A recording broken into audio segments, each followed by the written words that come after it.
অনেক বাধা, অনেক কান্না আর অসংখ্য ভুল বোঝাবুঝির পরে অবশেষে এক হয়ে গেল কবিদ আর জুই।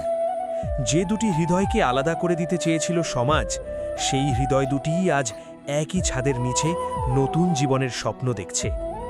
একসময় যারা তাদের সম্পর্ককে অসম্ভব বলেছিল, আজ তারাই দেখছে সত্যিকারের ভালোবাসা কখনো সহজে হারিয়ে যায় না।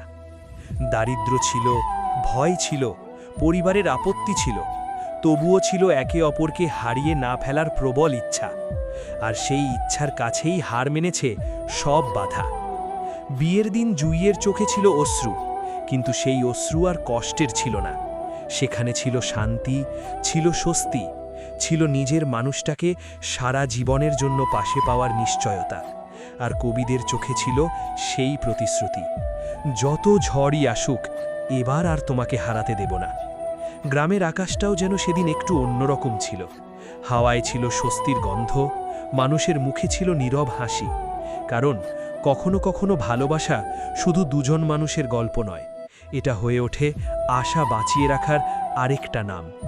হয়তো এটাই সত্য, যে ভালোবাসা মন থেকে হয় তাকে হাজার বাধা দিয়েও থামিয়ে রাখা যায় না। শেষ পর্যন্ত সে নিজের ঠিকানা খুঁজে নেয়, ঠিক যেমন খুঁজে নিয়েছে কবিদ আর জুই।